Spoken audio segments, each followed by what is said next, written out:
Boa noite. Está escrito na Constituição: todo cidadão tem direito a uma moradia digna. Moradia digna não é apenas ter uma casa para viver, além de paredes e teto. Uma habitação de qualidade deve ter saneamento básico, acesso fácil e direto a ruas calçadas e próximas de transportes e equipamentos públicos, como postos de saúde e escolas.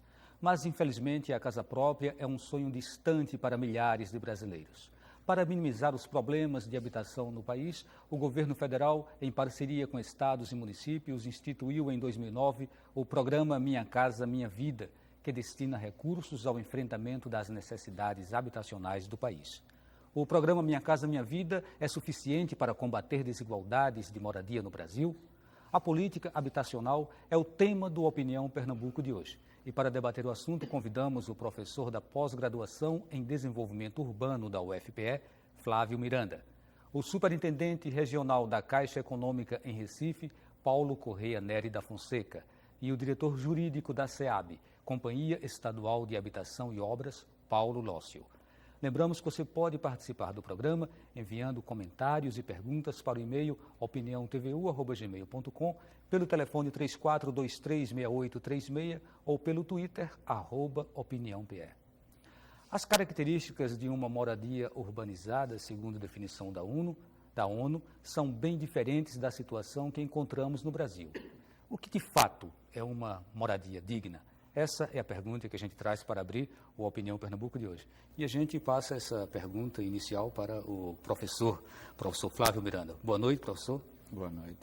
Bem, a pergunta não é simples, porque moradia digna, na realidade, ela vai depender muito de quem a classifica e por que a classifica. Então, quando a ONU estabelece moradia digna, ela faz uma comparação para diversas situações e realidades. Então, no Brasil, por exemplo, moradia digna vai diferenciar, inclusive, se você mora mais próximo do litoral, se você mora na Amazônia, se você mora na parte mais seca, por exemplo, no sertão. Então, na verdade, moradia digna seria aquela que dá uma qualidade de vida onde as pessoas desejam morar e estão felizes em estarem lá. Não existe uma resposta padronizada, onde moradia digna seja igual para toda a realidade no Brasil, porque existem variações climáticas, variações socioculturais que determinariam essa definição. Então, não é uma coisa tão simples de definir, infelizmente não teria uma resposta que respondesse diretamente à sua pergunta. Então, vamos ao Paulo Lócio. Paulo, dentro da política pública de habitação do governo de Pernambuco, o nosso Estado oferece moradia digna para a sua população? O nosso Estado ele oferece moradia digna à população, na medida em que procura dar todas as condições à condição de habitabilidade. Então, nós enfrentamos hoje um déficit habitacional no Estado na ordem de 263 mil habitações. Temos melhorado todas as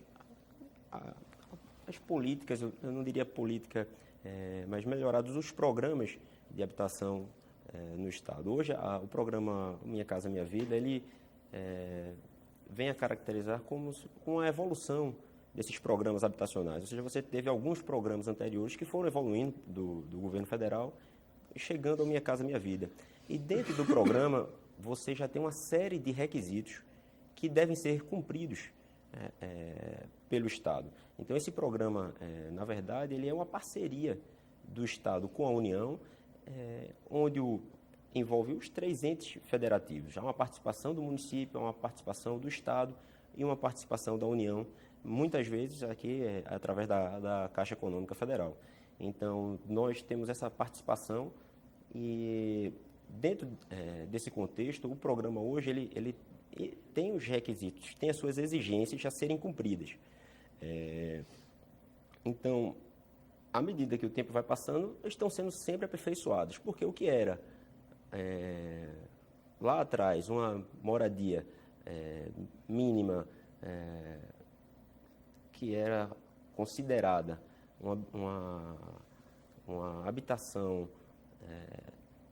pronta para o beneficiado, hoje em dia os requisitos técnicos, a evolução faz com que você melhore essa obra. Então, as casas, o padrão de casa antigo não é mais o mesmo padrão de construção hoje. Então, a acessibilidade hoje ela está presente em todos os novos empreendimentos. Então, nós hoje não podemos negar um direito básico ao cidadão, que é a acessibilidade.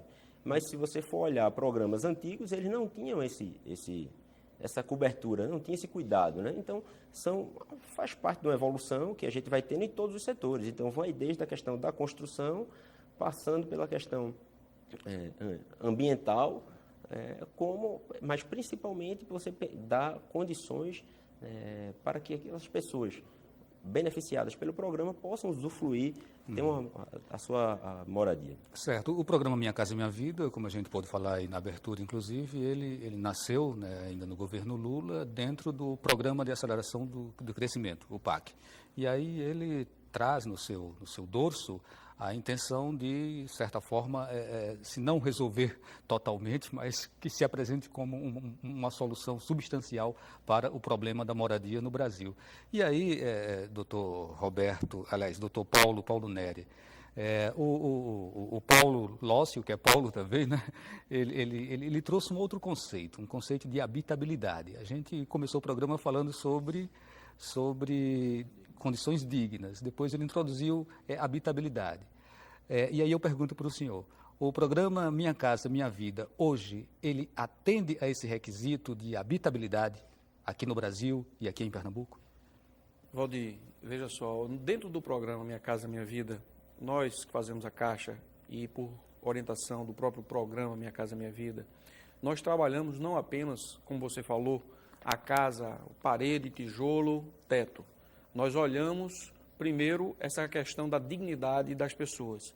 Então, dentro do programa é previsto, além da construção da unidade habitacional, é previsto, por exemplo, o entorno dele, os equipamentos comunitários que vão dar sustentação e atendimento àquela população que vai ser ali, que vai se instalar naquele empreendimento. Então, dentro do programa, nós reservamos espaços institucionais para fazer um comércio, nós reservamos espaço para a construção de unidades de saúde dentro do empreendimento, creche, posto de segurança, ou seja, os equipamentos comunitários que vão dar sustentação e atendimento àquelas pessoas. Então, para nós, moradia digna, ela vai um pouco, né, ela vai além da questão da unidade habitacional, vai também do atendimento àquela sociedade que vai estar dentro daquele empreendimento. Por exemplo, como a gente costuma dizer, a gente faz uma pesquisa ao entorno onde vai ser instalado, identifica como é que está o suporte para aquela sociedade, por exemplo, se tem via de transporte urbano, porque nós precisamos garantir que a pessoa não apenas tenha unidade, mas tenha essa dignidade de morar numa casa, né, com saneamento, com água, com luz. E agora o governo federal ele incrementa dentro do programa Minha Casa Minha Vida uma operação que nós estamos chamando de Imóveis Card, com uma taxa de juros também subsidiada pelo governo, para poder proporcionar a essas pessoas que vão morar lá, comprar a sua geladeira, o seu fogão, ou seja, um kit básico de imóveis para eles poderem se instalar dentro dessas unidades. Para você ter ideia da nossa preocupação quanto à habitabilidade dessas pessoas, hoje existe, por exemplo, aqui em Pernambuco, um convênio, né, que nós temos com a CELP.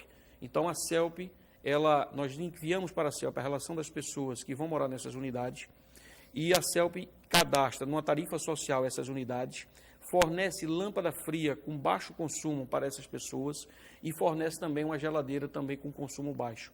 Então, é feito a construção dentro do programa Minha Casa Minha Vida, dentro de um amparato de outras visões que vão muito além da construção civil apenas da unidade. Professor Flávio, a gente vai ainda aprofundar alguns detalhes, né, que envolvem o programa Minha Casa Minha Vida, mas numa visão assim meio geral, né, de quem está de fora e até o senhor como estudioso também do assunto. Esse programa, ele é realmente o paraíso para a habitação brasileira? A gente não pode transferir toda a responsabilidade de solução de problema tão complexo como da habitação para um programa. Obviamente, esse programa ele objetiva enfrentar o problema, que é a desigualdade de acesso a um bem de consumo, que é também um bem de consumo, né, a habitação. Então, eu não diria que ele seria o paraíso, ou a redenção, ou a salvação, mas é mais uma estratégia que pode ser utilizada para equilibrar esse poder de compra tão desigual entre aqueles que podem escolher onde morar e por isso podem pagar pelo seu lugar de morar e aqueles que não podem e aí tentam arranjar soluções para a sua habitação de forma que é não muito convencional, através das ocupações, das invasões e assim por diante.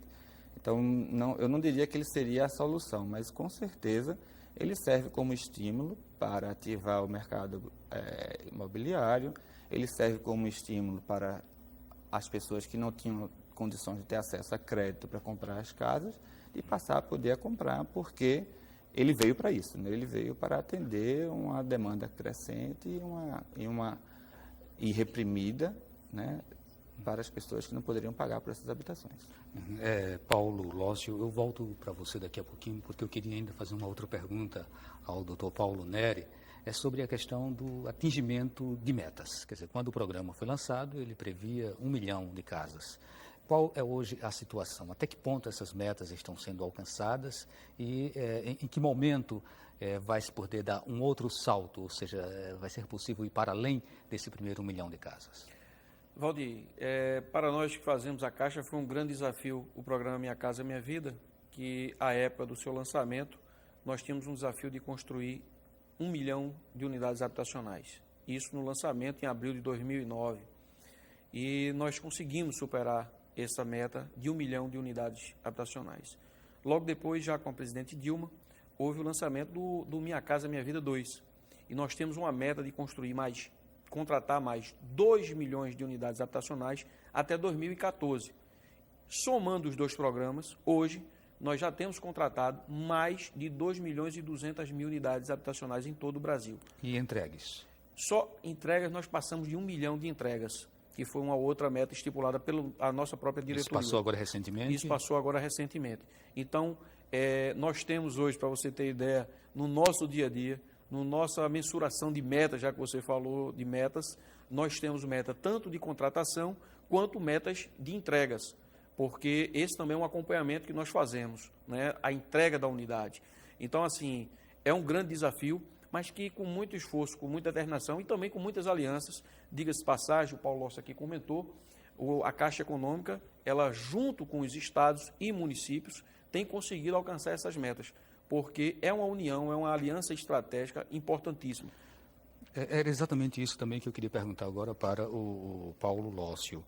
Dentro dessa configuração, qual é o papel que cabe a estados e municípios? Ou seja, o que vai para os diferentes entes da federação, né? Antes a gente tinha um programa como o da Coab, onde a gente criava uma associação muito direta à ação do governo estadual. Não era, a impressão que a gente tinha era que aquilo era da competência exclusiva do governo estadual. Hoje, quando se fala em programa habitacional, a gente sempre passa a ter, primeiramente, uma ideia de uma política federal com a participação dos estados. Então, qual é, de fato, a participação de estados e municípios dentro desse contexto? Veja, nós temos programas diferentes, né? Então, tem programas onde a participação do município, ele oferece o terreno. Então, caberia ao município indicar a área onde vai ser construído, o Estado participa desse processo e a Caixa analisa. Então, temos o financiamento alguns desses processos nós entramos com uma contrapartida em dinheiro. O governo do Estado tem se esforçado bastante nisso, conseguiu aumentar para o Estado de Pernambuco a captação da construção de unidades habitacionais. E aí nós temos uma programação que vai de cidades abaixo de 50 mil habitantes, que você vai em todo o interior do estado. Nós temos uma penetração grande em todo o estado com esse programa.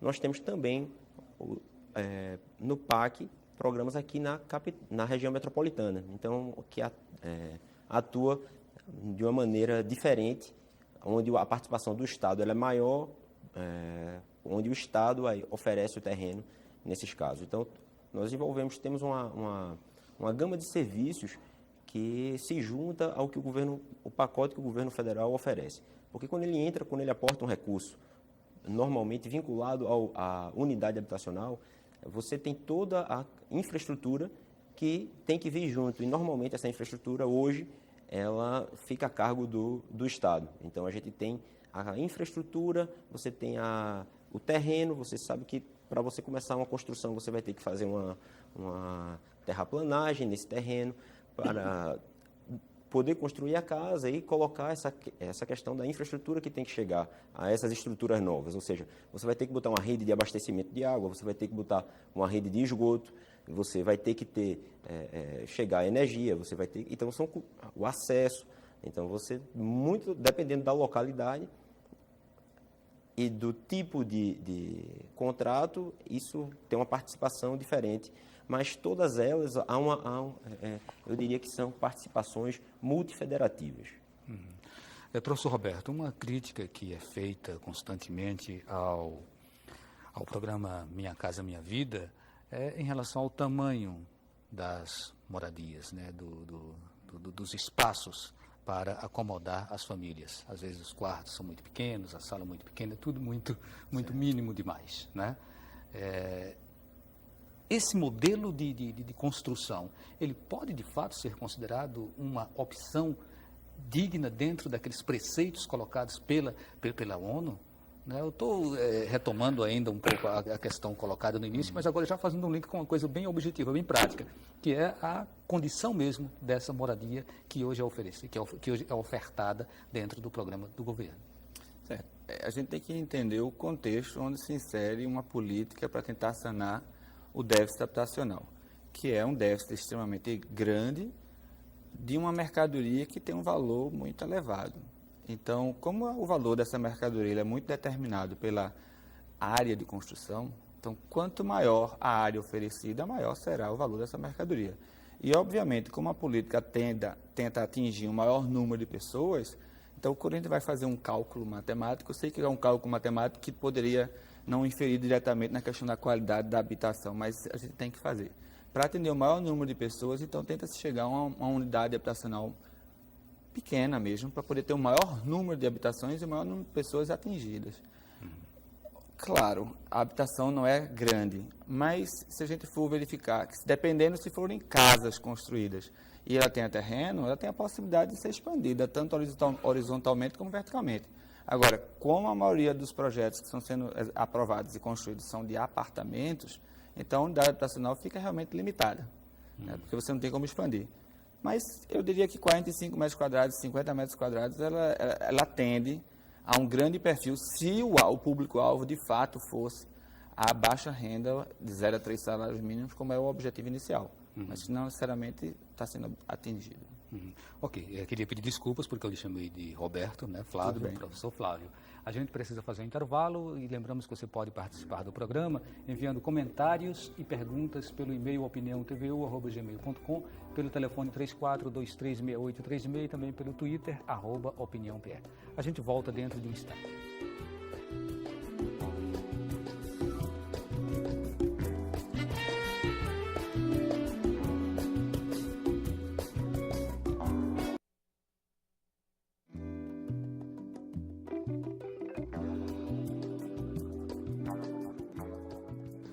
Estamos de volta com o Opinião Pernambuco, hoje discutindo política habitacional. Para o debate, convidamos o professor da pós-graduação em desenvolvimento urbano da UFPE, Flávio Miranda, o superintendente regional da Caixa Econômica Federal em Recife, Paulo Correia Neri da Fonseca, e o diretor jurídico da SEAB, Companhia Estadual de Habitação e Obras, Paulo Lócio.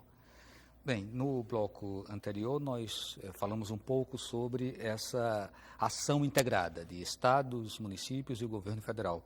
E aí o doutor Paulo Neri disse que gostaria de fazer uma complementação, então está com o senhor a palavra. Obrigado, Valdir. Veja só, é muito interessante o programa por conta exatamente desse trabalho conjunto. Exemplo, hoje aqui na região metropolitana do Recife, no Recife, nós temos dificuldade de terrenos para viabilizar o programa Minha Casa Minha Vida na faixa 1, porque você sabe que o programa Minha Casa Minha Vida, ele tem duas faixas importantes. Uma para quem ganha até R$ 1.600, essas pessoas, na realidade, são indicadas pelo município ou pelo Estado. Elas não compram a casa no mercado. Elas se inscrevem, têm os critérios e elas são beneficiadas. E tem uma outra faixa, naquela que o cliente vai e escolhe sua unidade para comprar. Então, Na faixa 1, por conta dessa dificuldade de terreno, é fundamental essa parceria com estados ou municípios. Hoje, o município de Recife lançou no Sinduscom um programa que pretende construir 8 empreendimentos, totalizando mais de 2.600 unidades aqui em Recife, por meio do programa Minha Casa Minha Vida. Então, o município vai entrar com o terreno, vai fazer um chamamento público para que as construtoras apresentem os melhores projetos e vai escolher, dentro daqueles projetos, quais são os melhores. A Caixa Econômica entra, fazendo a contratação desse projeto com recurso federal, acompanhando o desenvolvimento das obras, e aí, novamente, o município, por meio do seu cadastro das pessoas que muitas vezes estão morando em área de risco, faz sua inscrição e essas pessoas vêm para a Caixa, nós recebemos e fazemos a contratação e a entrega em conjunto com o município. Daí um exemplo prático dessa aliança estratégica em prol da sociedade, das pessoas que ganham abaixo de R$ 1.600. E aí o Flávio comentou aqui no intervalo sobre essa questão de quem está indo, tal, se é R$ 1.600. A grande maioria dos beneficiados da faixa 1 ganham um salário, porque o déficit é grande, como o próprio Paulo comentou, 263 mil unidades aqui no estado de Pernambuco, e quando você recebe as pessoas para morar nessas unidades, dentro do nosso cadastro, a gente identifica que a grande maioria são pessoas que ganham um salário. E aí, Valdir, eu não sei se você vai perguntar, mas é porque o programa Minha Casa Minha Vida, ele traz uma possibilidade de tirar a pessoa lá de uma área de risco, essa pessoa vai pagar 5% do salário que recebe, uma grande maioria dá R$ 25 para ter uma casa com dignidade, que é o tema que a gente começou o nosso debate. Paulo Lócio, quais são as metas, as expectativas do governo atual no que se refere à construção de novas unidades, à distribuição de novas unidades para a população? Bom, hoje o Estado de Pernambuco, através da Companhia de Habitação e Obras, tem se esforçado para aumentar a quantidade de entregas de unidades habitacionais. Então, nós temos hoje uma previsão de que até 2014 nós deveremos estar entregando cerca de 22 mil unidades habitacionais. Tem a questão de um programa que eu andei vendo, que é o programa das casas de taipa, né, que seria você substituir aquele modelo de fabricação antigo, ou seja, eliminar, em definitivo, as casas de taipa que existem no Estado. Você tem alguma informação sobre isso? Bom, esse, como outros programas, como eu lhe disse no início da nossa conversa, nós tivemos dentro da habitação vários programas foram criados pelo governo federal e esses programas eles foram evoluindo. Então, esses programas, eles ainda existem, né? Então, você tem ainda uma demanda com relação a esses contratos antigos, que nós estamos trabalhando para finalizá-los, mas todos eles convergem para o Minha Casa Minha Vida hoje. Então, assim, você não tem hoje uma política que ande na contramão do que a União indica nessa questão. Por quê?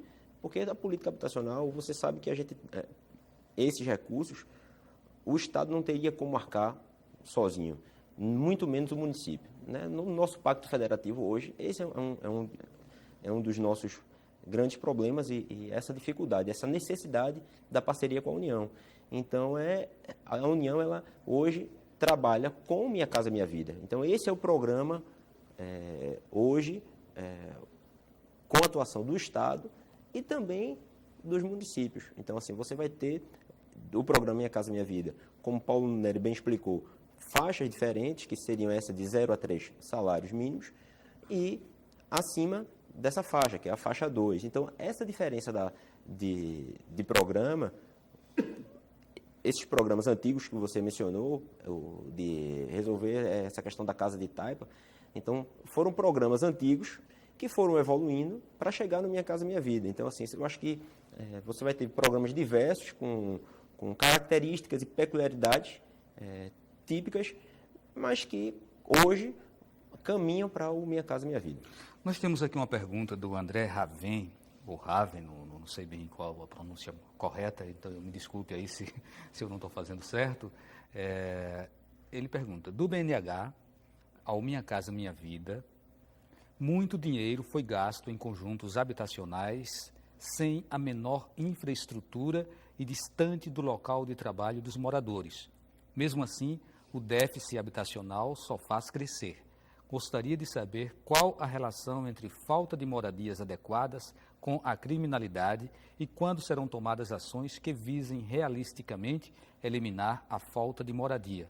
Eu queria ouvir um comentário inicial sobre essa pergunta, que é uma pergunta meio comentada, né, do professor Flávio. Depois a gente passa para vocês. A pergunta é bastante interessante e um pouco complexa, porque ela envolve mais de uma pergunta numa só. Então, tentando respondê-la por partes. Do BNH para o Minha Casa Minha Vida, eu acho que a intenção é de tentar produzir ou financiar o maior número de produção de casas possível. E aí, como a gente sabe que tanto o BNH quanto a Caixa são bancos, e como bancos eles têm que obter lucro também no que eles fazem, mesmo que seja relativamente baixo esse lucro, mas tem que ter replicabilidade, ele vai ter que fazer uma produção de casas que seja barata. Então, a gente sabe que no mercado de terras, a questão da localização é fundamental. E é por isso que justifica, em parte, a escolha de terrenos afastados das áreas mais centrais, porque quanto mais afastados, mais baratos são esses terrenos. E, ao mesmo tempo, esse tipo pelo menos no BNH, foi muito utilizado como uma política até de incentivo à urbanização. Então, eles escolhiam conjuntos habitacionais afastados das áreas centrais como uma iniciativa do Estado para promover a expansão para aquela região. Obviamente, aproveitando a questão do terreno, do valor do terreno e dessa política de expansão mesmo, porque existia uma política intencional de acelerar a urbanização no mundo inteiro, não foi só no Brasil.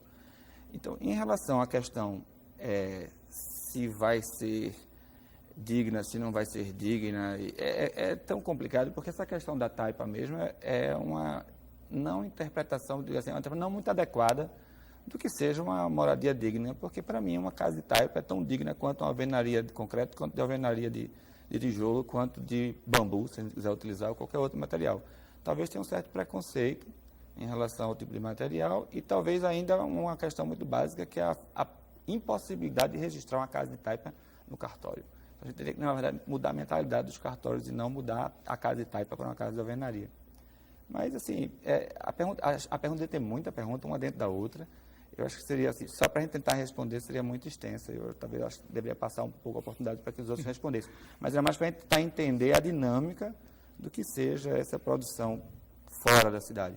Obviamente que seria legal, interessante, se pudesse construir dentro da cidade. Né? Mas o preço da terra, ele praticamente inviabiliza esse tipo de empreendimento. Nós temos um problema muito sério, principalmente aqui no Recife, Olinda, nas áreas de morro, que são as construções nas encostas, né, onde tem aquelas barreiras e que aquelas moradias ficam sob a constante ameaça de um desabamento. E ali não me parece ser uma condição digna de moradia por conta do risco iminente de um desabamento. E aí entra a necessidade de uma ação pública, né, de uma ação do Estado, né, uma ação do município. Antes de voltar para Paulo Neri, eu queria que Lossi, já que é uma coisa tão específica, assim, muito mais local, gostaria que você falasse um pouco sobre isso, Paulo. Essas políticas, esses deslocamentos, né, que os governos municipal, eles procuram atuar quando as casas estão sob ameaça de um risco de um desabamento. Eles têm sido eficazes? Hoje, a cidade do Recife, Olinda, Jaboatão, Paulista, estão em segurança para um provável inverno que venha com muita água, por exemplo?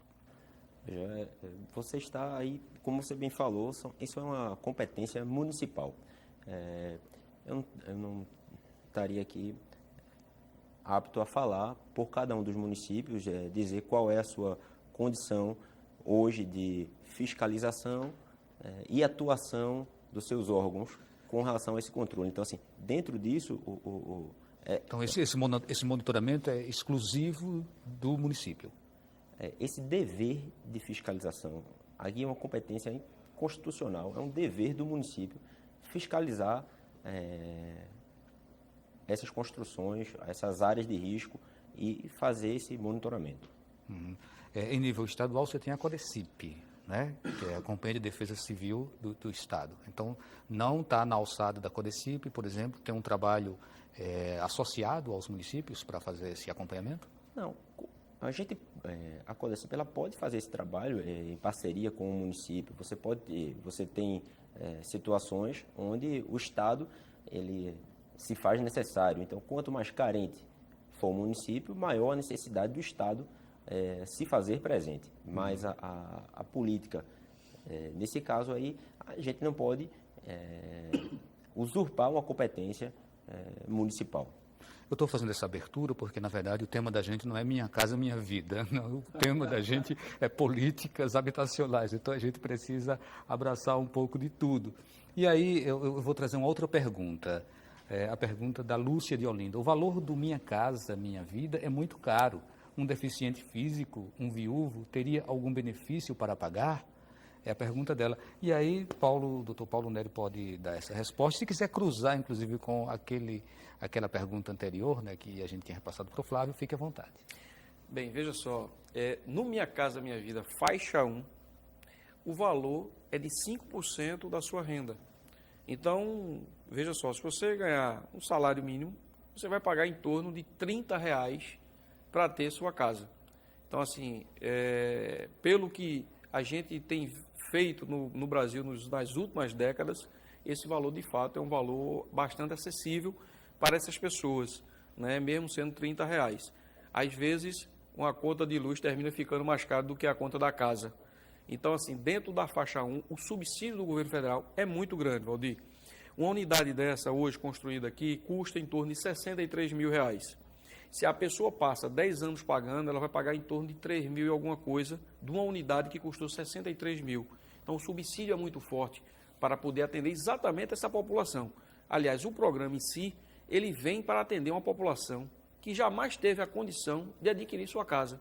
Então, esse programa, de fato, ele tem tido sucesso. Daí, de 2009 para hoje, a gente tem mais de 2 milhões e 200 mil unidades contratadas. E pode concluir. Não, aí assim, eu estava comentando aqui, quando você falou sobre as políticas habitacionais, aí eu trago novamente, essas unidades que a Prefeitura do Recife hoje anunciou que vai fazer o chamamento agora em junho, é exatamente para contratar para essas pessoas que moram em área de risco.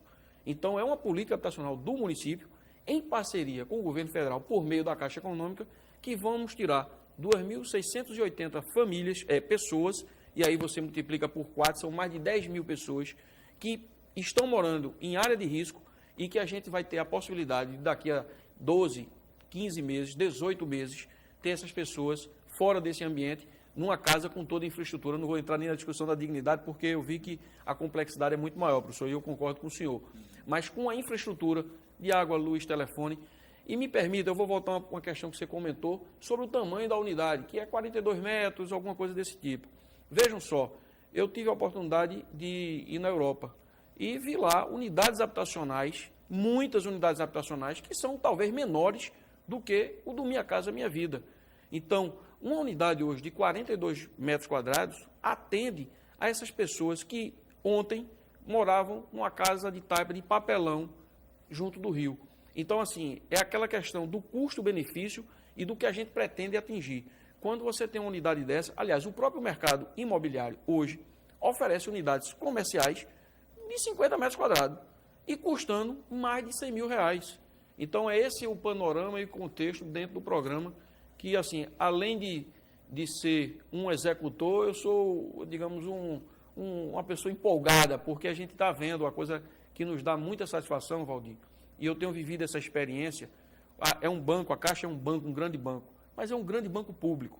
E é de emocionar você entregar essas casas. Eu entreguei umas unidades em Igaraçu agora, casas de fato, e você vê pessoas que passaram a vida toda e não tiveram a oportunidade de ter uma casa com infraestrutura, recebendo uma unidade daquela. É emocionante.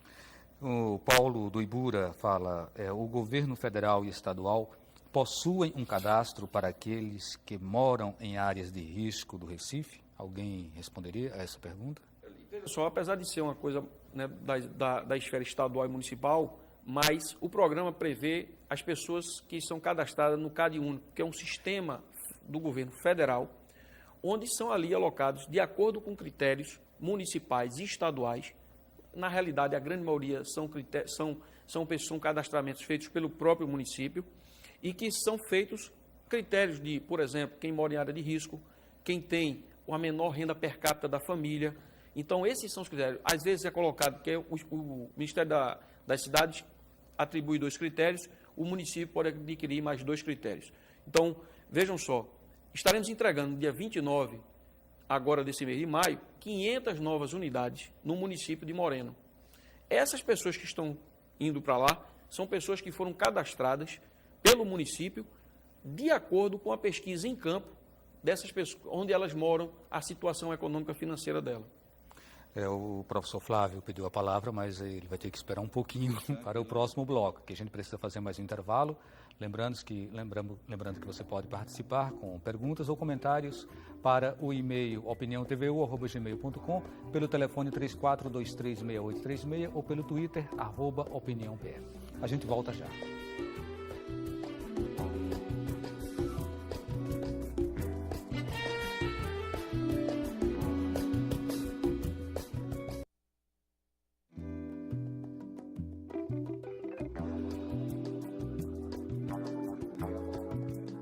Estamos de volta com o programa Opinião Pernambuco e hoje discutindo o tema política habitacional. No bloco anterior, o professor Flávio pediu a palavra e a gente devolve. Tá, muito obrigado. Rapidamente, só em relação à questão da identificação das habitações em áreas de risco. Porque a gente está focando muito, apesar de você ter dito que a gente não está falando exclusivamente da Minha Casa Minha Vida, mas está focando muito como se tudo pudesse ter acontecido após 2009. Na realidade, a experiência de habitação de interesse social no Recife e no Brasil, ele é muito anterior a esse processo. E, com certeza, se tem um levantamento das áreas de risco da região metropolitana do Recife, tem mapa sendo produzido, publicado recentemente. Então, assim, cadastros eles são feitos, agora, ao mesmo tempo, no momento que eles são concluídos, eles já estão desatualizados, porque a dinâmica é muito grande. A gente tem que reconhecer.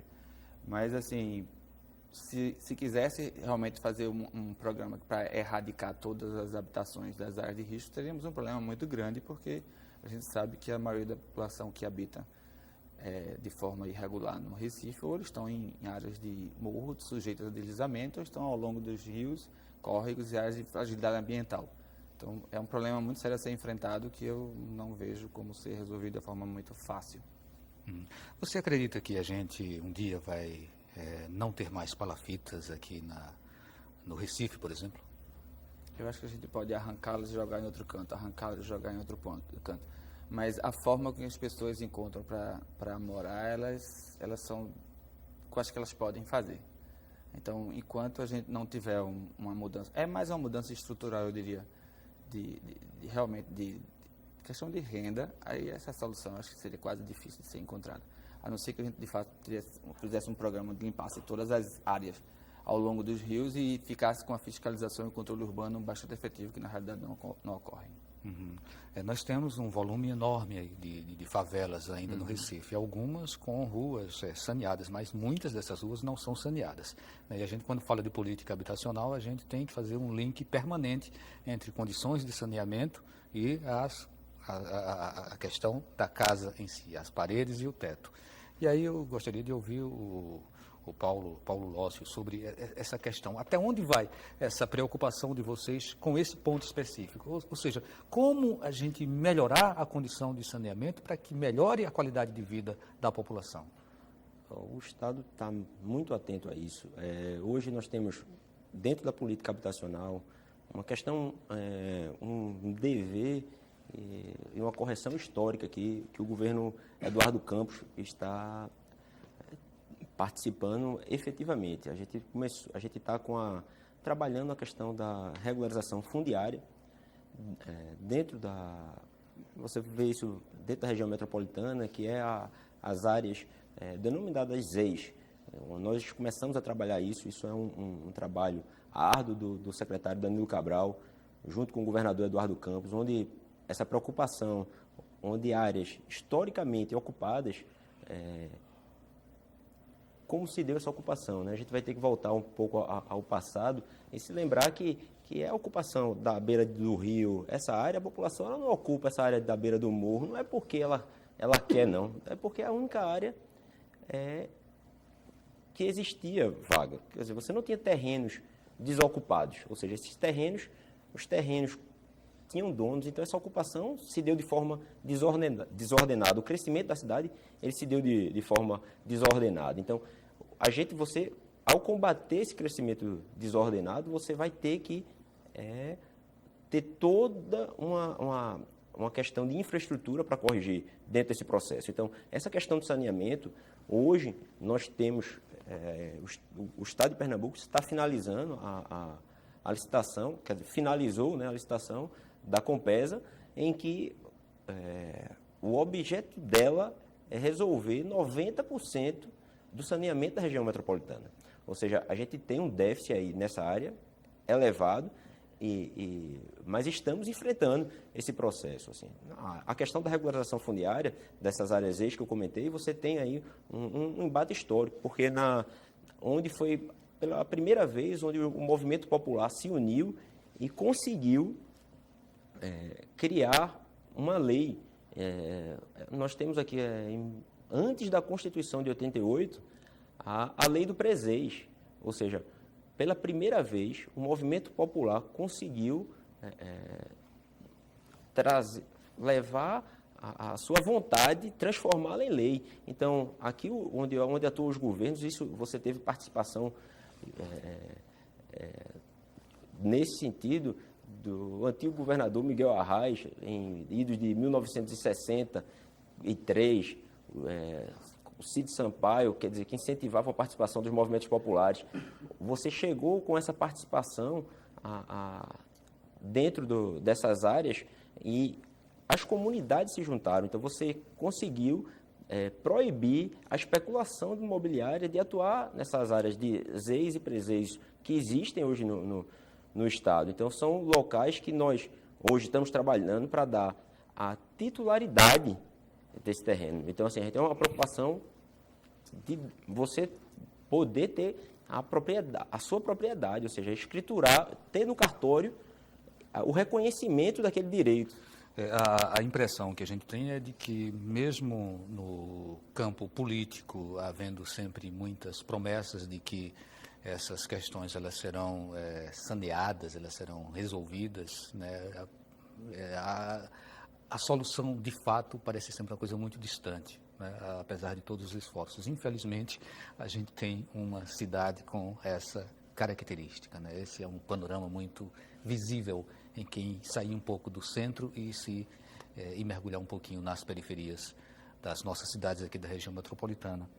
Aí tem uma questão aqui da Luzia Joana da Piedade. Ela diz: eu me inscrevi no programa Minha Casa Minha Vida já no primeiro ano. Sou empregada doméstica, atualmente desempregada, mas pago um aluguel de R$500 com muita dificuldade. Como posso proceder, já que ainda não fui contemplada? Valdir, veja só, nós temos um projeto hoje em Jaboatão que atende a nossa telespectadora, para o Minha Casa Minha Vida. São mais de 2.400 unidades. E estamos exatamente no momento de fechar a aliança estratégica com o município. Até porque este empreendimento ele carece exatamente de uma infraestrutura fora do empreendimento necessária à sua viabilidade. Então, eu tive semana passada com o nosso prefeito Elias e que me garantiu que a prefeitura iria fazer essa infraestrutura. Então, a partir desse momento, a nossa telespectadora, ela cadastrada lá no município de Jaboatão, ela poderá ser selecionada para esse empreendimento que nós estamos no momento de deflagrar a construção dele. Eu vou dar uma aceleradazinha para a gente contemplar o maior número de pessoas. Tem a Sueli do Alto do Pascal, também fala: sou aposentada e pensionista com a renda de R$950, mas o aluguel vai aumentar e não terei mais condições de pagá-lo. Posso me inscrever no programa Minha Casa Minha Vida? Pode. O programa ele contempla as pessoas que ganham até R$1.600, que não tenham recebido nenhum benefício já do governo federal, então ela é público-alvo do programa. Eu queria só comentar uma coisa, que dentro dos empreendimentos do Minha Casa Minha Vida, como foi colocado pela uma pessoa também, uma pessoa que nos ouve, é que ele tem 3% das unidades adaptadas para acessibilidade de cadeirantes, por exemplo.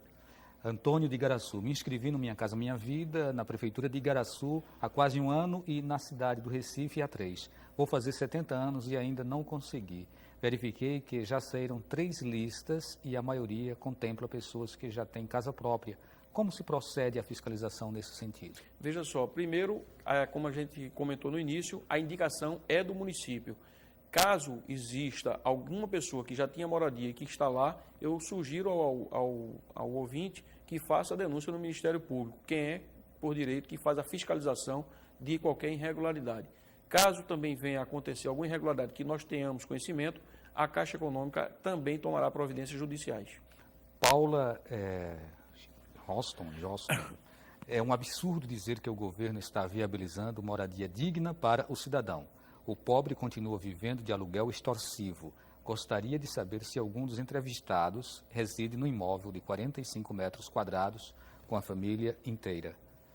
É um posicionamento dela em forma de pergunta. Valdir, eu já morei fora do estado e morei num apartamento que tinha 48 metros quadrados, então eu sinceramente não vejo esse problema dessa situação. O que ela tem razão é que, infelizmente, a oferta de unidades ainda é muito inferior à demanda da sociedade. Essa é uma verdade que a gente trabalha para mudar. Ainda vamos voltar para perguntas do nosso público, mas tem uma questão que eu gostaria de ouvir o comentário aqui do professor Flávio. Nós observamos em alguns loteamentos simplesmente uma devastação de áreas verdes. Ou seja, desmata-se para se construir. Às vezes o máximo que se faz é um canteiro central onde são plantadas ou preservadas algumas árvores, mas muitas acabam morrendo. E eu também não tenho observado, não sei se minha vista está curta, a plantação de árvores na frente dessas casas. Nem sei se existe o espaço, né, adequado para que sejam plantadas essas árvores. Isso é uma questão correta no momento em que a gente clama tanto por um maior cuidado pela preservação ambiental, pela salvação da floresta, professor? Do jeito que você me colocou a pergunta, eu só posso dizer que não. Realmente não é correta. Mas a Lei 6766/79, que é a Lei de Parcelamento do Solo, ela não determina como deve ser o parcelamento. Ela apenas diz que 35% da gleba tem que ser retornada para o domínio público. Aí inclui vias e áreas verdes e praças e equipamentos. Infelizmente, quando a gente faz quando se fez essa lei em 1979, não se colocou orientações de desenho urbano, né? Então, é muito comum, de fato, você verificar uma gleba que teve autorização para o parcelamento, quem for construir destrói toda a natureza ali e depois faz um ornamento, digamos assim, de um paisagismo espetáculo, com umas plantinhas com certeza fora da nossa fauna, nossa flora, e vender aquilo como uma mercadoria sustentável, inclusive. Parece que os loteamentos ficam lá, áreas de calor, né? Ilha de calor, o nome que Ilha se de dá calor, né? Para na área urbana, de modo geral. Mas, em específico, a questão pode dizer assim, até o marketing ambiental, é muito engraçado porque eles destroem, digamos assim, 10 mil árvores e plantam 1000 palmeiras. Então, palmeiras que seria uma coisa completamente externa àquele ambiente e vende como uma coisa exótica e ainda tem o selo de se chamar ambientalmente correto. É muito esquisito isso. Agora, só voltando a uma questão anterior que foi colocada sobre a habitabilidade, não habitabilidade, não, eu não moro numa casa de 45 metros quadrados, né? Minha família são de 5 pessoas, sou casado, tenho 3 filhos e moro num apartamento de 151 metros quadrados. Então, é uma posição relativamente confortável em relação às famílias de 4 e 5 pessoas, que também vão ter que morar em 45 metros quadrados. Mas, assim, você tem que comparar assim, a condição que a pessoa estava morando antes e para onde ela vai morar. Então, a habitação digna, volto a insistir, não é que não seja a melhor situação, mas é a que pode ser feita. Uhum. Só nos restam agora 4 minutos e a gente vai ter que realmente correr contra o tempo. Maria de Fátima de Abreu Lima, me inscrevi no programa Minha Casa Minha Vida, desde 2009 até agora não obtive resposta. O que devo fazer? Procurar o município que ela se inscreveu, não sei qual a localização, mas é aquilo que a gente comentou. Infelizmente, o ofertado ainda é menor do que a demanda e vai acontecer ainda de pessoas não serem contempladas. Edivando Tegipió, aqueles moradores do interior vítimas da última enchente estão recebendo auxílio do governo federal e estadual? Veja só, tem auxílio moradia pagos pelo Estado, me parece. Aí eu não sei dizer, não é pela Caixa o auxílio, mas me parece que o governo federal estadual tem. Sim, o governo estadual ainda auxilia.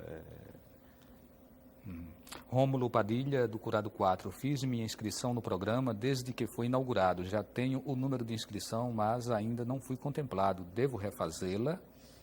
Aí é procurar exatamente o município. Sobre essas inscrições, tem, né, o procedimento de cada município, os critérios, se por acaso algum município adotou diferente de um de outro. Eu sugiro às pessoas que já se inscreveram e que não foram contempladas procurarem a Secretaria de Ação Social buscando esclarecimento quanto a isso. Rapidamente, essa questão está muito recorrente de quem se inscreve e não consegue ser atingido. Se metade da população, mais da metade da população, mora em 10% da terra disponível, dando uma densidade, uma das maiores densidades da América Latina, significa dizer que pelo menos, considerando só o Recife, 1,5 milhão de habitantes, digamos 600 mil pessoas, 700 mil pessoas estivessem morando em favelas. E aí você tem, dividido por 5, 120 mil unidades habitacionais carentes. Um programa como a Minha Casa Minha Vida não tem condições de atender. Então as pessoas vão, de fato, se inscrever e vão ficar frustradas porque não vão conseguir ser sorteadas. É uma loteria. Para Paulo Lócio, é o Ademir de Olinda. Os moradores dos conjuntos habitacionais próximos ao Rio Fragoso estão sendo deslocados por conta do projeto de expansão. Mais de 3.500 famílias estão sendo retiradas, mas a SEAB não indeniza as casas sem documentação, apenas as melhorias realizadas nelas, nem as árvores frutíferas dentro do terreno.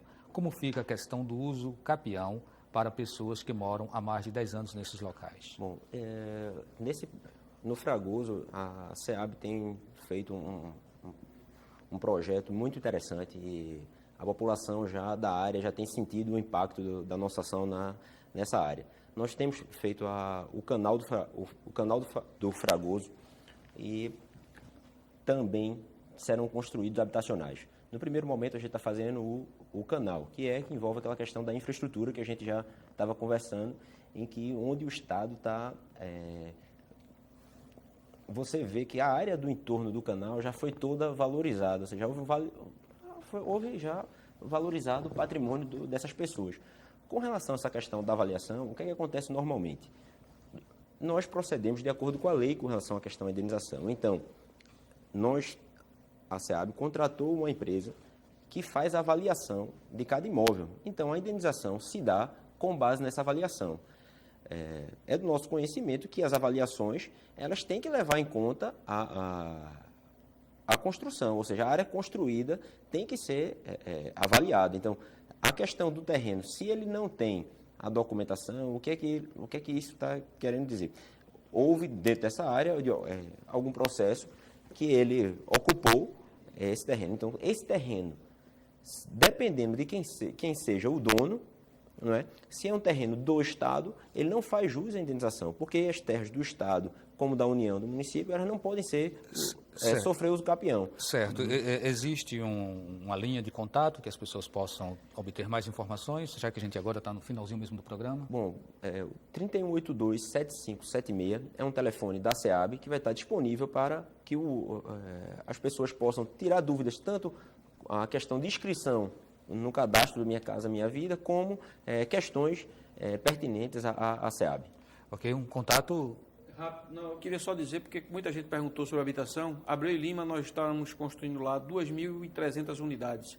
Okay. E que no dia 14, 15, 16 de junho estaremos fazendo o Feirão da Caixa, que é uma grande oportunidade das pessoas adquirirem seus imóveis. Ok, eu quero agradecer a participação de todos vocês, agradecer a participação de você, também em casa que esteve nos acompanhando. Pedir desculpa porque não pudemos formular todas as perguntas, mas o Opinião Pernambuco é isso. A gente um dia faz um tema, depois a gente volta com ele e aprofunda mais ainda. Boa noite e até o próximo.